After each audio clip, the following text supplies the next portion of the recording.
Hi everyone, welcome to the Navigant Credit Union Broadcast Center. I'm GoLocal News editor Kate Nagel. Thanks for tuning in for the 4 o'clock news and politics show. 3 o'clock was Ava Gaudette.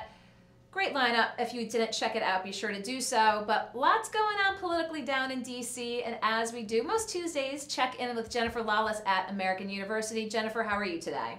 Good, how are you? We are great up here, but all the action is happening inside the Beltway literally as we speak. And of course, tonight, the State of the Union, all eyes will be on the president. But before we even get to that, with things that have happened over the past couple of days, and the FBI being in such focus, just kind of wanted to run down what the talk is, what the perception is in D.C. in this confidential House GOP memo that appears could be declassified. What could potentially be the implications here? Well, the reason that the committee wants the memo declassified and they want the Trump administration to release it is because they're alleging that based on the investigation, they found that the FBI was not forthcoming in its investigation, not only into Hillary Clinton, but into Russia. And instead, they relied on questionable intelligence, including pieces of the Steele dossier, to assemble evidence to suggest whether it be obstruction of justice or collusion or whatever else. Now, the Democrats are saying that they've cherry-picked and hand-picked pieces of evidence that are blatantly not true, that Devin Nunes, who's the chair of the committee who decided to release the memo, didn't even read the classified intelligence, instead a staffer did, and that because they're following the rules, the Democrats that is, they're in a position where they can't respond in detail to this memo because doing so would actually result in sharing classified information. So the Democrats are stuck between a rock and a hard place, but the reality is that regardless of what happens, the Trump Justice Department has said that it would be extraordinarily reckless to release this memo. So the Democrats and the Republicans might be playing politics over this, but the Justice Department thinks that there are major national security concerns at risk because if we're gathering intelligence from other agencies in other countries, we don't want them to think that at some point that information could just be sent out. And what of the developments down there? We did see Senator Susan Collins sort of take a cautionary approach to the potential release of it. You know, it sounds like the GOP would love to see it for whatever may be in there, but she said perhaps they might want to take a step back before actually knowing exactly what is. Do you think we'll see the contents of this memo? I think we will, because I don't think that Donald Trump understands the broader issues at stake. I think to him, it's just evidence that there's nothing going on with Russia. And, you know, if you believe the Democrats, then that's actually not the case at all. The question here is just where did some of the information and where did the intelligence come from? It's not necessarily that there's new information about what Trump did or didn't do, but he's been so clear about wanting to prove that this entire investigation is politically motivated, you know, that I think he will release it. Now, the one other thing I will note here is that the Democrats eventually will release their response. They're just going through all of the channels to make sure that it's redacted and declassified and everything else, which means that the Republicans will basically have control over the narrative from the time that they release the memo for probably 72 hours. But at that point, the Democrats will have a chance to hit back. Do you think that we will, as you pointed out to the perception in the international community about intelligence gathering and if this is made public, do you think that we would see a response from the international community on this? You know, we just saw Trump at Davos, by all intents and purposes, just seems like a good trip for the president, but could this put him in, and would we see that type of reaction, a perilous situation in the international community? I mean, I think it's possible. And as far as Davos is concerned, remember that was, I mean, it's a bunch of rich people, right? Like, that's Trump's constituency. And he still managed in Switzerland, where they're generally very neutral, right? So, I mean, he managed even to offend people there by, you know, making cracks at the media. So, you know, I'm not sure that that's the litmus test we should be using to determine whether other heads of state and the international community will respect the decisions that the president makes. But, you know, I certainly think that he's jeopardized, if he releases the memo, he'll have jeopardized sort of international security and norms in a way that it might be still too soon to tell what that will, you know, how that will result. And what of the resignation of McCabe that we saw some very political reaction to, but what's the talk down there sort of as the chips have fallen? I mean, I think there's this general sense of disbelief because, once again, a couple of days before McCabe announced that he was resigning, he and Christopher Wray said, look, we're not going anywhere. It's not up to the president to determine, to put political pressure and ask, an FBI deputy to step down. And the Trump administration and the Trump spokespeople continued to push and push and push and say that McCabe was polluted by Democrats and Democratic donors. And they seem to have gotten their way. The sense of disbelief is because it's just one more prong in a story about obstructing justice. I mean, if you're convinced that you have not done anything wrong and you have not obstructed justice, then why would you try to force out yet one more person who you really shouldn't be making a decision as to whether that person stays or not based on political grounds? And that's what the Trump administration has still done. So, I mean, he was going to leave eventually anyway, but the timing of it is certainly something that the Democrats will be able to use to continue to argue that this administration, and Donald Trump in particular, is willing to do anything to shut down this investigation or to pollute the findings and suggest that they're completely politically motivated. And let's talk about the FBI. If you're McCabe, if you're a high-ranking FBI official, do you go into the bureau thinking that it could be a potentially very public role, if you will? There are those that say, oh, well, McCabe just didn't want to withstand the heat. You're not elected to the position, but do you think that the rank and file FBI, when they rise to the top, are ready to be under such scrutiny? Not at all. And remember, the irony of all of this is that when Jim Comey actually went public, he was condemned, and Trump claimed that he was firing him in part because he was such a showboater and because he was trying to establish this personal appeal and communicate directly with the American people. So this is pretty unheard of, and it just demonstrates that no aspect of the United States federal government and no agency or department within justice are immune to political attacks at this point. The other thing to keep in mind, too, is as far as we know, the only thing that McCabe did wrong was marry a Democrat. So let's move on to super partisan politics, if you will, here. The RNC and what transpired this week with Steve Wynn, the former finance chair for the RNC. The head of the RNC is saying not going to return donations from Steve Wynn at this point. What's the Wynn fallout? Right, they're going to wait until he's convicted or until the investigation finishes, which to me, I've got to say, you've got to hand it to the Republicans, because notions of being hypocrites are not something that they consider, right? So they had no problem whatsoever demanding that Democratic candidates across the country, from the top of the ballot all the way down to local offices, return any money that had Harvey Weinstein's imprint on it at all whatsoever. Here, you've got the head of the RNC finance division charged with sexual harassment, and they're going to wait for the investigation to go through. But I think in part this is because their donors are not going to demand anything other than that. And so, the differences in the way the Democrats and the Republicans have responded to issues of sexual harassment are linked in part to how their constituents feel about these issues and the price that they think the perpetrators should ultimately pay.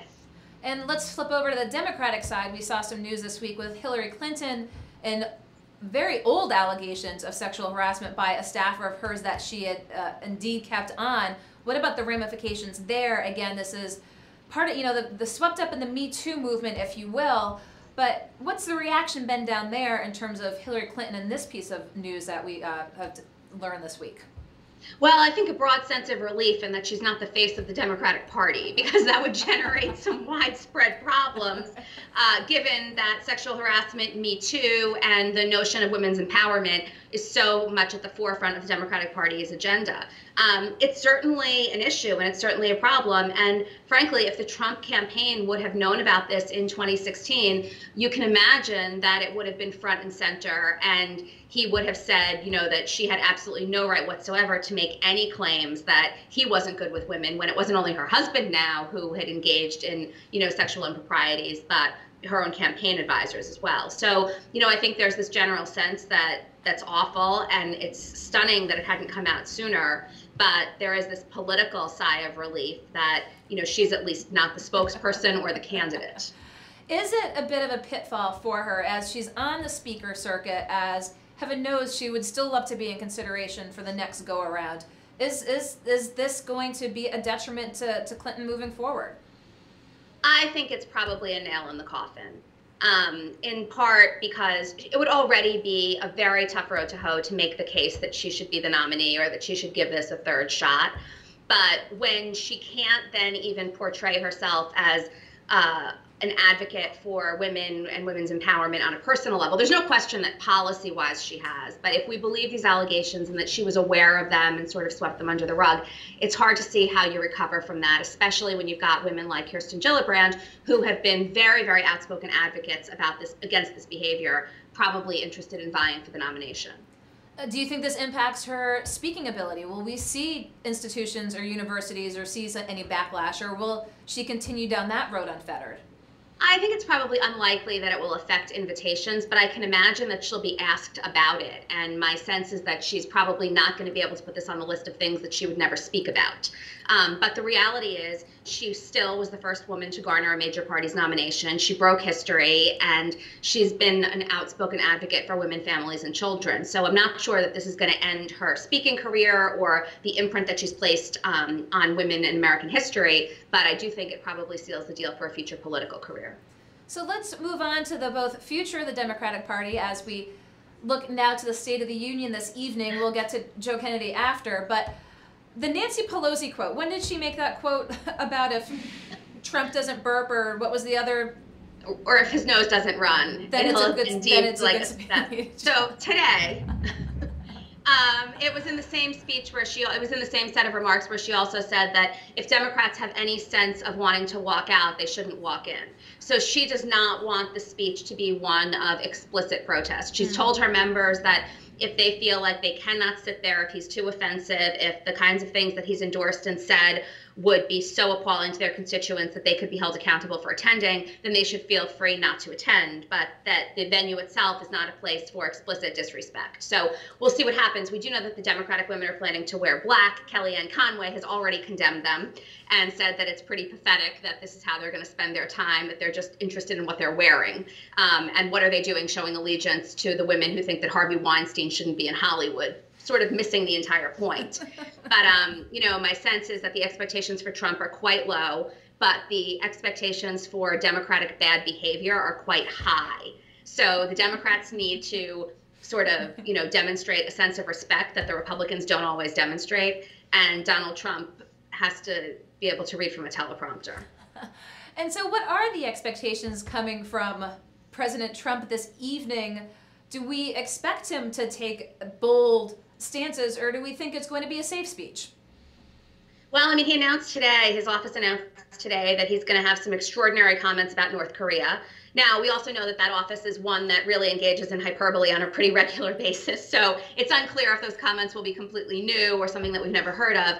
But, you know, I don't expect that he'll be making new policy, but I do think there will probably be some zingers in there, similar to the inauguration speech, that highlight that he is setting a tone for this country that's a little bit different than what we're accustomed to. His office initially said that it was going to be a speech about unity, but given that he has said that he's planning on releasing the classified memo and that he believes, and he continues to believe, that the investigation is tainted, I think it's hard to believe that he's going to be able to unify anybody tonight. Question for you, Professor Lawless. Where are you watching the State of the Union? I'm watching the State of the Union in the privacy of my own home. So. No big watching parties. And of course, one of the big events following the State of the Union is the Democratic response. The opposite party's response to this, Joe Kennedy III. Is this, you know, are they kind of appointing him perhaps sort of the future flag bearer of the Democratic Party? Well, I have two things to say. First, remember that delivering this response is a very, very difficult thing to do, and in many cases, it winds up sinking somebody's future career. The curse, right? Yes, we've seen the curse. Right. I mean, there is the curse of the response, and so. But I do think that the Democrats are sort of walking a fine line here because they want to demonstrate that they have new young blood and energy and a next generation of people who are, you know, excellent orators, but also can inspire the population more broadly. And there's nothing to suggest that Joe Kennedy can't do that. The opposite side, though, is that his last name is Kennedy. And if we're talking about a brand new generation, it's a little bit difficult to make that case when you're talking about, a third generation of Kennedys. So we'll see what happens on that front. But I do think he's probably going to portray himself as a little bit more of a populist and a little bit less of a patrician. I'm sure you've seen that SNL skit that was not too long ago about the new face of the Democratic Party, and it was sort of Pelosi and more of the same. So to see Kennedy, well, it'll be very interesting to see, and as you mentioned, the potential curse of the response to the State of the Union. But just want to touch upon, before we let you go, Jennifer, you're always quoted around the country for your research, and the recent one with NBC, taking a look and comparing women's involvement in politics in 2018, going back to 92, and Anita Hill and the tenor of the land back then, and you drew some parallels. Yeah, 1992 was the year of the woman where we saw an unprecedented uptick in the number of women running for the House and the Senate, in large part because they were disgusted by the way that the all-male Senate Judiciary Committee treated Anita Hill during the Clarence Thomas confirmation hearings. And notions of sexual harassment and the inability of Congress to deal with that motivated a lot of these women's candidacies. And we're seeing this time around very similar motivations. And because women now are graduating from law schools at higher rates, or getting MBAs at unprecedented numbers, are working in politics, the uptick involves not an extra 100 women, but several hundred additional women seeking office. And so, I think we're well situated to see a year of the woman based on a lot of the same factors that we thought we had addressed 25 years ago. The one caveat I'd caution, though, is that, there's still a very substantial gender gap in political ambition, where women are less likely than men to be interested in running. So ideas like, sexual harassment is going to close that gender gap really don't pan out. But when you have sexual harassment at the forefront, it is enough to inspire a few hundred women to throw their hats into the ring. And given that women are so underrepresented in the first place, it's enough to really change their percentages in our national legislature. So, we'll see what happens, but the numbers now suggest that we're well on our way to a pretty substantial increase. Another year of the woman. Well, Jennifer Lawless, as always, appreciate your taking the time to Skype in. I'm sure we'll have lots to talk about next week after the State of the Union, seeing if we see this memo, and plenty more coming from D.C. Thanks, Jennifer. My pleasure. Okay. Bye-bye. Jennifer Lawless, down at American University, just recently quoted in NBC News for her research on women running for office back in 92, comparing it to 18, but we have plenty to talk about here in the Navigant Credit Union Broadcast Center. So as always, appreciate her taking the time to Skype in. Don't go anywhere. We'll be back with our next guest here in the Navigant Credit Union Broadcast Center.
Hi everyone, welcome back to the Navigant Credit Union Broadcast Center. I'm GoLocal News Editor Kate Nagel.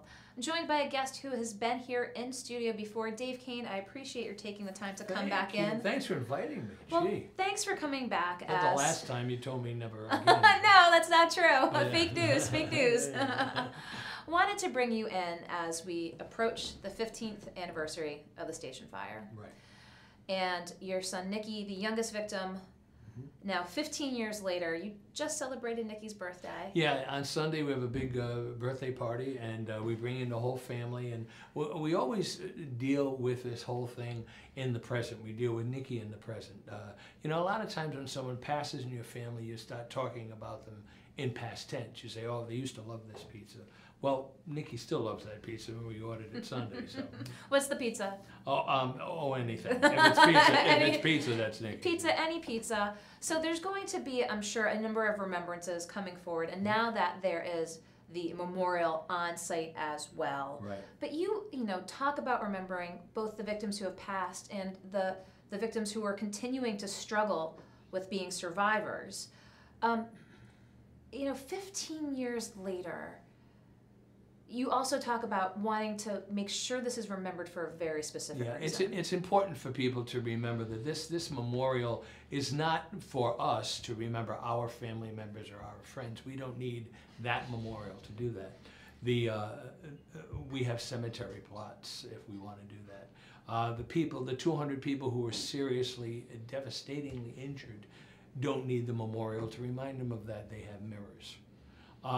What this memorial is, in my opinion, is the assurances to everyone that we're going to learn from this tragedy, that we have to understand and remember that the people who are elected and appointed for our public safety need to do their job or people die. And that's what this memorial is most about. I want people who someday might be an attorney general, these kids who come, or they might be a first responder, or they might be a politician. They've got to get the lesson of what happens when people don't do their job.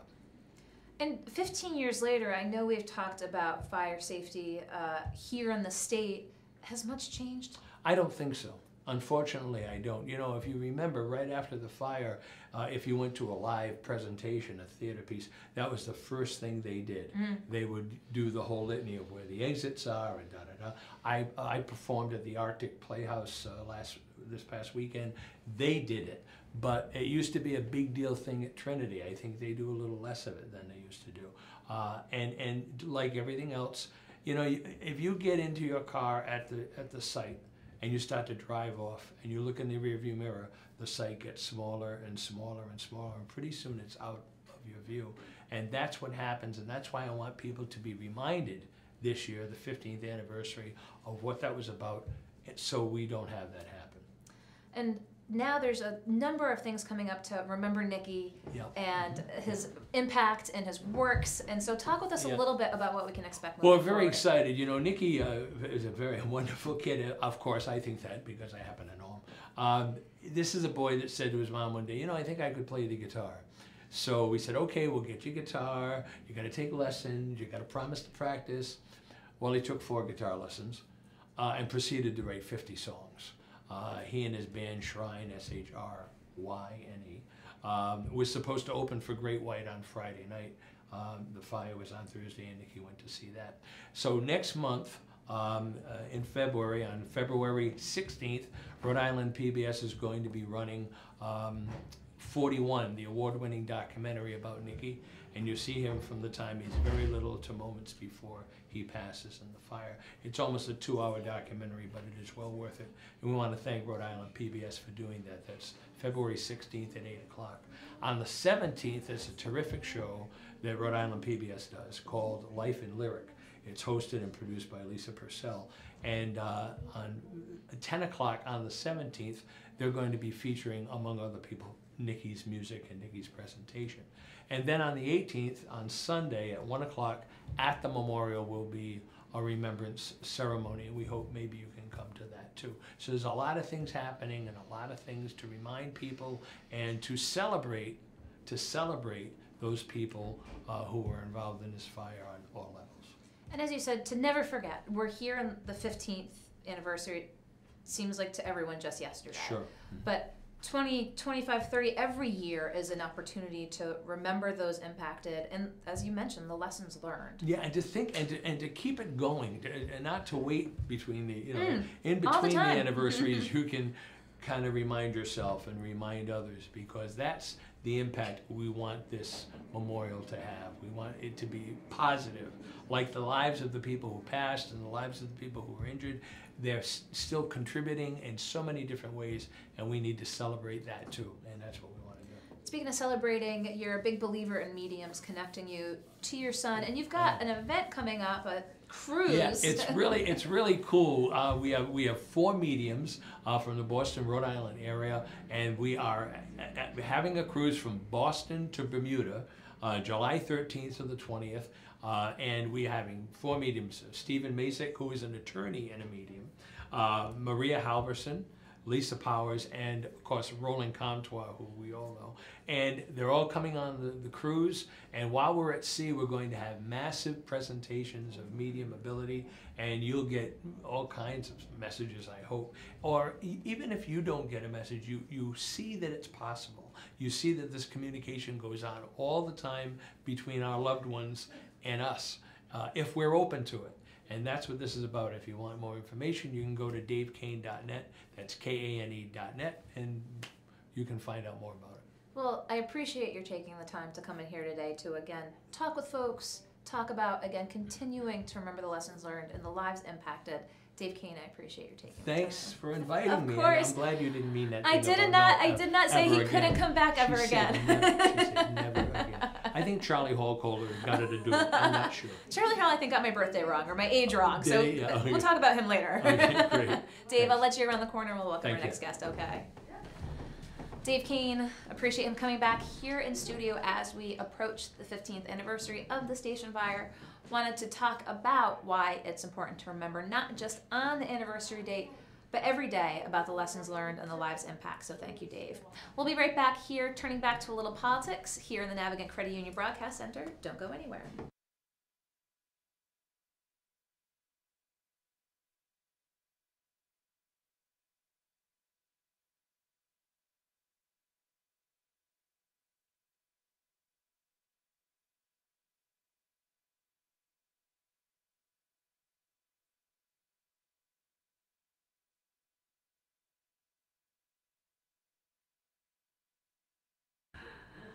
Hi everyone, welcome back to the Navigant Credit Union Broadcast Center. I'm GoLocal News Editor Kate Nagel. Thanks for watching us during the 4 o'clock News and Politics Hour. We have a lot going on, and it's a very political day. It's the State of the Union, and I've got the former campaign chair for President Donald Trump here in studio, Joe Trillo. Hi, it's nice to see you, Kate. Thanks for coming back. Take another little step over here. Big night tonight. You said you're going to take it in, probably at home. This is who you had campaigned for as chair here in Rhode Island. What do you expect to hear from the president tonight? Well, I expect to hear him brag about what he's accomplished. And the reason I use the word brag is because the mainstream media has not, I don't believe, and you know, I should qualify this, because I think Rhode Island media has been pretty fair to him. It's the national media, it's NBC, MSNBC, CNN, the networks, the national networks have been very unfair to him this year. So I think this is an opportunity for him to address all the people in the country and really fill them in to some of the accomplishments that he's done this year. I think it's been an incredible year for him. And the big controversy around him as president seems to be style. And I tell people, you hired him to do a specific job for you. And think of all the people that you might hire to do jobs, everything from plowing your driveway or shoveling your walk or whatever. You hire them to do a job. Do you really have to be 100% happy with their style and what they say and what they do? So try to get past that. He's accomplishing a tremendous amount, and I hope he's going to talk about some of the things he's going to accomplish. It's not been without a controversy this year, and of course the recent comments that he purportedly made in the meeting about people coming in from shithole countries. What have you talked about with folks regarding that particular incident as of late? Well, I mean, it's kind of been probably a bad choice of words to use, but again, he said it in his office with a handful of people that he thought I obviously think he thought it wasn't going to get out of the office. You know, when you're president, you probably have to believe that you can't trust anybody. And if it wasn't for Dick Durbin, the Democrat, it probably wouldn't have got out of the office. That's assuming that he even said it. I don't even know he said it. So I'm going to accept the fact that people are accusing him of saying it and saying if he said it, He probably shouldn't have said it. And of course, your decision to run as an independent for governor here in Rhode Island has been talked about. Talk with us about, again, that decision to sort of leave the Republican Party, if you will, and put that I next to your name. Well, I've always felt, since Donald Trump came on the scene, that the party was becoming split. You had the mainstream Republicans and you had the Trump Republicans. Early on, this goes back to July of 2015, when there were 16 people in the race. I supported Donald Trump and I was named his honorary chairman. There was nobody else that was elected in Rhode Island that was supporting him. Everybody that's in the race now was on other candidates right up until election day, right up until he won the primary. And so the people that converted because they had to convert. Where I felt that I was a true believer in his message and I was going to support his message. So what happens is, when you look at it now, a year later, the Republican Party is split. You have the mainstream Republicans, you have the Trump Republicans. The Trump Republicans, or the Trump Party, is made up of a lot of people. It's made up of mostly independents and very few Republicans and a lot of Democrats. So I felt that in order for me to run and get a fair race as Donald Trump's former chairman in Rhode Island, that the only way I could do this is to run as an independent. I'm hoping to get the Democratic support that he got. I'm hoping to get some of the unaffiliated support and certainly some Republican support. And that's the reason I made that decision. And speaking of the GOP here in Rhode Island, looks like there's going to be a heated primary shaping up between Mayor Alan Fung, Patricia Morgan, potentially Giovanni Ferrosi. What do you take of the GOP primary? You know, I wish them all well. I mean, I don't think anybody that's in that primary should get that heated up about it. You're saying heated up. I think they should go through the primary process, and they're fighting for the Republican vote. The Republican vote is 11% of the population that's small. in the state. It's very small, and may the better man come out as a winner. Good luck to all of them. And what do you say to those who say, Joe Trillo running as an independent, you just handed Gina Raimondo the next governorship? And you know, I hear that all the time. If I thought that that's what I was doing, I'd get out of the race today. But I really believe that I can nibble away at Gina Raimondo's base, I can nibble away at the Republican base, and I can get that unaffiliated, independent voter who is tired of party politics as usual, and hopefully they will give me their support. But that's going to be based on my message. My message is going to be very different from the standard mainstream Republican message. And talk with us a little bit about that. Again, you talk about Trump Republicans. Is it sort of an anti-establishment, if you will? It's anti-establishment. It's against big government. It's like we need to make radical changes. We need to shed the image of a sanctuary state. We need to stop attracting illegal immigrants to Rhode Island and stop treating them like we really need them. Come in as many as you can. We need to close the candy store, Gina Raimondo. Close it. You've given away enough in the last 4 years. It's time to stop the giveaway programs, and it's time to make people more accountable for everything. And we need to stop tying the hands of our police department. We need to change education. You know, let's talk about police. We have no respect for police anymore. The police are being treated by the Community Act in Providence that they passed, and we passed a similar piece of legislation statewide, where what we've done is we've tied their hands. We make it almost impossible for them to do a stop. You know, if a policeman today goes up to somebody and just says, "Hi, how are you doing?" in the routine course of his job, he has to fill out a police report. That's the kind of nonsense that's going on. And in terms of schools, the kids are running the schools. The kids can get a teacher removed from the classroom just by saying that the teacher looked at me the wrong way, for crying out loud. Talked to me, criticized me, hollered at me, put their arm on me, touched me.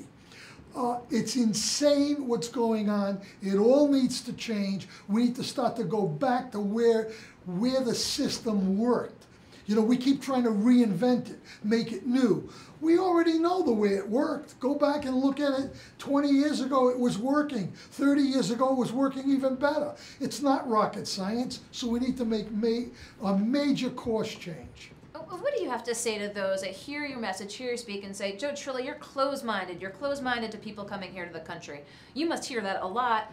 Do you think that you're just not going to convince those folks? Yeah, I don't think I'm going to convince those folks. If you believe that our borders should be open and we should welcome every illegal immigrant we can in Rhode Island, and we should take our poverty rate, which we've gone from, this is not the poverty rate, but we've gone from 20% of our population needing public assistance to we're up to 30% needing public assistance, and we're climbing very fast. If you think we need to take more people in that need public assistance, then don't vote for me. You're not going to vote for me anyway. But if you're tired of seeing the direction that the state is going in and you think we need change, then I'm your guy. So you've been on the trail, you've been talking with people. You've got a bunch of events coming up, including a national speaker coming in on Friday. Right. I have Reverend Mark Burns. Reverend Burns was on the Trump Evangelical Council for President Trump during the campaign. He's a dynamic speaker. When you hear him speak, I mean, he's unbelievable. He tears down the room. He spoke at the Republican National Convention, and he's just amazing. He's going to come in and do an event. It's going to be at the Crown Plaza. It's this Friday night at 6:30. Tickets are available. They're free on my website at joetrilloforgovernor.com. And we welcome everybody that thinks they would enjoy listening to the Reverend speak. We welcome them to come to this event. And what's next in the campaign trail? Can you divulge? I try not to give out my campaign But that's why I have you in here. Give me the plan. No, we're working every day on this. As a matter of fact, people say to me, how much time do you spend? I'm spending about 12 hours a day working on the campaign. And it's not just planning events, it's setting up the structure and doing what needs to be done in order to move a campaign forward. And what are we going to see from campaign finance for the filing upcoming? You're going to see a very weak report, because this last quarter I was on the fence about leaving the party, and once I finally made that decision, I was totally unable to go out and ask for money, not knowing, you know, I didn't want to deceive people and let them know that I was leaving the party. So I think you're going to see I know you're going to see a very weak report. But let me say this to people. Don't worry about what's in the campaign finance report today. It's going to change as we get closer and the primary is over. I don't have a primary, and I'm prepared to put a substantial amount of money of my own in this race. Have you? And How much money? How much money will you put? I don't want to put a number on it, but I will tell you it's a nice number. Okay, so keeping an eye on all things coming out, but again, with an eye to the State of the Union this evening, wanted to get the former honorary campaign chair, Joe Trillo, now running for governor as an independent, here in studio. Anything else you want to tell viewers while you're here? No, I just want to tell viewers that if you agree with some of the things that I say and what I stand for, I'd love to have you volunteer to work with the campaign. I'd love to have you contribute to the campaign, and you can do that by going on to trilloforgovernor.com. That's my website. If you want to find out more information about me, remember, I am a fighter, and I have fought for the taxpayers for 16 years while I was in the General Assembly. I will continue to fight for the taxpayers. That's my mission. And I don't fight with a feather like everybody else that's in this race. Joe Trillo, appreciate your taking the time to come in. I'm glad the streets were cleaned. I'll let you head on out. Thank you. Okay. Joe Trillo, former state rep, honorary campaign chair for President Donald Trump, now running as a governor. Running for governor as an independent, talking with him on the eve of the State of the Union and a big event he's got coming up on Friday. Don't go anywhere. We're going to be back with our last and final guest with some very big healthcare news that has the potential to shake up the industry in a very major way. We'll be right back.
Hi everyone, welcome back to the Navigant Credit Union Broadcast Center. I'm GoLocal News Editor Kate Nagel. I'd like to welcome in Dr. Michael Fine. Thank you for joining us today. Thank you, Kate. Former Director of the Rhode Island Department of Health, physician, expert on the healthcare industry. Brought him in today with the very big, groundbreaking news that we heard. Amazon, JP Morgan Chase, Berkshire Hathaway, all teaming up to form their own healthcare company. So when you saw this news, or maybe you had some inklings that this could potentially happen, how big is this that has the potential to just disrupt the system? Kate, I don't think we know. I don't think we know enough about what they intend to do or how they intend to do it. They've done a little talking about making it technology focused, but for me the operative word is nonprofit. If you read what they've put up, they emphasize nonprofit. And that is the critical idea, that there will for once be someone trying to do healthcare who's not trying to make a profit off somebody else's back. Now, here we're looking at a number of companies that have profit very much at their bottom line. Why do you think they sat around and said, we need to come up with a new paradigm shift? Because the cost of healthcare is a major limiting factor on the ability of companies to profit. When General Motors went bankrupt in 2007, it at that point had expenses of about $4,000 per car that were healthcare expenses. That was a fixed expense, and it limits their ability to profit. So if they're going to profit doing with the businesses that they have, they've got to keep their healthcare costs lower. And that's been a major challenge for them, as it is a major challenge for all Americans, and a really major challenge for Rhode Island. How nervous do you think the Uniteds and the CVSs and sort of the big legacy healthcare entities feel today? Oh, I think they're all a little bit nervous, but they're all changing. United is moving out of the insurance industry and into the healthcare delivery industry. CVS is moving into the insurance industry. Everybody's trying to figure out how to do this and do it in a way that delivers better outcomes for lower costs. And speaking of which, I don't want to jump topics here, but one of the ones we've talked about is the cost of especially the healthcare here, what we see with the hospital system. I don't think I've had you in a while to talk about Care New England and Partners and Brown. I kind of want your sense as to what we heard last week, Partners and Care New England moving forward with the definitive agreement. You've got Christina Paxton up on the Hill, gnashing of the teeth. What's your sense of the situation? What's in the best interest of Rhode Islanders? Well, I think it's in the best interest of Rhode Islanders to do a couple of things at once. The thing that we want to do most is build a primary care delivery system that takes care of all Rhode Islanders. If we got every Rhode Islander primary care, we would reduce the cost and increase the outcomes, or improve the health outcomes. We also want to keep jobs here, and that's an important thing for us to do. The ability of our healthcare system to be a system and not a market is pretty limited, and that's one of the stressors. How we make all this work, I'm not sure I know. All I know is that when we emphasize the hospital system and de-emphasize the primary care system, we aren't going to get the outcomes we want at the cost we can afford. That's one of the talking points that people keep bringing up with Partners looking here is Rhode Islanders up 95 to Boston for specialty care, for when it's come to a point that they need these specialty physicians and not the primary care model. Well, I mean, I think that's always been a tension. There are a number of services that are available only in Boston or in New York. And when you begin to understand what we call the incidence and prevalence of disease, how many people we have with very rare conditions, we begin to understand that there are some things that we just don't have a big enough population to support expertise in. And so there's always something that will need to move elsewhere. But that doesn't mean that we can't do the best job we can providing the most care we can to people who are here. Because when you are sick, when you have cancer or another chronic disease and you're stuck on 95, that just isn't where you want to be or isn't doing what you want to do. And do you think those factors should be in play as the state, from a regulatory standpoint, takes a look at this? We had Commerce Secretary Pryor in here concerned about jobs. We have yet to have President Paxton in, but a concern of Harvard coming in and putting a stake in the ground and overshadowing Brown and its relationships with hospitals. Are those sort of quasi-political concerns valid in this conversation? Well, you know, I think when I hear hospitals, I think jobs. There's no evidence that the number and location of hospital beds has any impact on population health outcomes. We do know that when you see a hospital, you get jobs. And so if Rhode Island wants to have and hold good jobs and good healthcare jobs, we want to provide as many of the services as we can locally. You know, I was here, I think, in the spring, and I think what I said was at that point that the Care New England Partners deal represented a massive failure of health policy in the state, and I still believe that. Our problem isn't regulatory, it's political. The problem is that we just don't have the resolve we need to focus on what the population as a whole needs, and we don't have the resolve we need to build a healthcare system that's for people, not for profit. Well, a huge focus right now, obviously, on this deal, and you wear many hats. You oversaw it from that 10,000-foot level. You were boots on the ground from the physician level. And speaking of which, the big story right now is the flu. Talk with us. We've seen the flu shot doesn't address this particular strain. You know, how did it get this bad? It's this bad. You know, the flu comes and goes. And we get an epidemic every year. It's a much more serious disease than people understand. It kills about 30,000 Americans every year. And not enough people get flu shots even when they don't work well. So in the United States as a whole and Rhode Island as a whole, we immunize only about 50% of the population. If we could immunize more people, we would prevent the flu much more effectively. But the problem is, as you said, we don't always have a great vaccine. It doesn't mean we should ever give up on getting people vaccinated. And it doesn't mean that people, when they're sick, shouldn't stay home and be careful about hand washing and other sorts of basic infection control processes that limit its spread. Sometimes it's just being careful. What most people don't understand is that only about 10 or 20% of us get the flu every year. So we tend to forget about it. But it's still, having the flu is much like being run over by a truck, where that's the way it feels. It hurts to raise your head, it hurts to comb your hair, it hurts to think. When you have it, you know it. And it's important to, when you have it, drink plenty of fluids, rest in bed, and take your time so you don't get sick from another problem.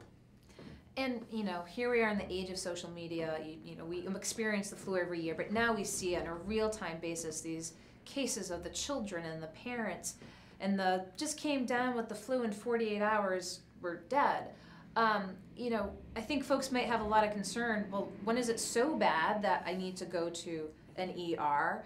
And they're just circumstances where, as we see, that there's just nothing can be done. Well, obviously it's a real challenge to know what to do most for yourself. There is a medicine that helps reduce the length of the flu, but you have to start it in 36 hours, and it doesn't really change the course of the flu very much. Okay. Like I said, the important thing, I think, is to, when you know you're getting sick, drink plenty of fluids, talk to your primary care physician or clinician, make sure you have somebody who knows you and knows how to take care of you, so that if it doesn't feel like it's going in the right direction, you can pick up the phone and get some advice from someone who knows you. And wearing many hats, one of your announcements this week, your writer hat.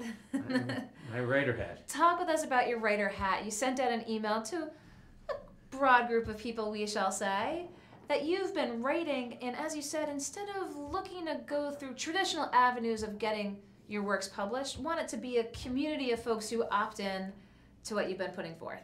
So I'm actually doing two things. I have a book coming out in September called Healthcare Revolt. It's about health policy. Okay, we're gonna take a little step this way. Okay, so the big book, the print book. The print book. Will there be an e-edition? There will be an e-edition. And I also have been trying, I've been writing short stories for a long time. Many of those short stories are based in Rhode Island, not all. Is this nonfiction? No, the short stories are all fiction. Based all in Rhode fiction. Island, though, will people recognize themselves? I don't think so. But, you know, we have lots of political problems, and we have lots of conflict. And somehow we seem to have a hard time seeing our common life. And so these are stories that aim to use the imagination to help people to see that common life. And you're so busy. How much time do you get to sit down? Are you a computer writer or a pen and the paper writer? I'm a computer writer, but I now write for 4 to 6 hours every day, and I've been doing that for a couple of years. And do you have a specific writing area? Do you have a routine? I have a complete routine. It's a discipline, and it's worth following that discipline. Well, again, you're everywhere, again, in the healthcare world talking about what's going on. I applaud you for that discipline to sit down, to be able to write things out, and we'll provide that link as well for Dr. Fine's works on the link when we have this up later. Anything else you want to share with folks while we're in here? I mean, wanted to bring you in again because of this news today. You see Amazon, Berkshire Hathaway, and JP Morgan Chase in the same sentence coming together for something. It makes the stock market take a pause. Well, I think that the important thing from my perspective is not to get distracted by the news, to keep a focus on what it would be like to have a healthcare system that's for people, not for profit, and that takes care of everyone. That's what we need to get to, and the only way we can get to that is to get to it together. And, as you said, keep an eye on that nonprofit model. Would that have, in your opinion, the potential to either grow or be replicated? I think it does have the potential to grow and be replicated. There's some legislation being introduced in Vermont. I think it's going to be introduced in Rhode Island that makes the case about how we might create a healthcare system that creates one neighborhood health station for every 10,000 people. And there's interest in it around the country. And I think our job is to, in Rhode Island, get there first. Okay, well, keep an eye on all things healthcare. And Dr. Fine, I appreciate your taking the time to go through a myriad of issues, and hopefully we'll have you back here soon. Thanks again. Okay, Dr. Fine, Great I'll to let see you you go again. around the corner. Thank you. Okay, it was a busy, busy day here in the Navigant Credit Union Broadcast Center. Eva Gaudet up at 3 with entertainment. Kicked off the 4 o'clock show, as we usually do, with Jennifer Lawless down at American. State of the Union tonight, but lots going on in D.C. otherwise. Dave Kane here as we approach the 15th anniversary of the station fire. His son Nicky, the youngest victim, talking about remembering the lessons learned, not just on the anniversaries, but every day moving forward. Joe Trillo, the former honorary Trump campaign chair, again looking at State of the Union, how he views Trump, his run as an independent for governor here, and he's got some campaign events coming up as well. And Dr. Michael Fine, the former director of the Department of Health, again, urging people to keep an eye on the non-profit news of Amazon, JP Morgan Chase, and Berkshire Hathaway announcing that they're forming their own healthcare company for employees. Tomorrow we'll be back at 3 o'clock with The Taste. I think it's a little bit Super Bowl and a little bit Valentine's Day. Rick Simone always brings the best here in studio. I'll be back at 4 o'clock with news and politics. Have a great lineup for you there as well, so look forward to seeing you. Of course, stay tuned to GoLocalProv.com for more news, lifestyle, sports, and of course, follow us on Facebook as well. So thanks for watching. We appreciate your feedback. We'll see you here tomorrow. I'm GoLocal News editor Kate Nagel.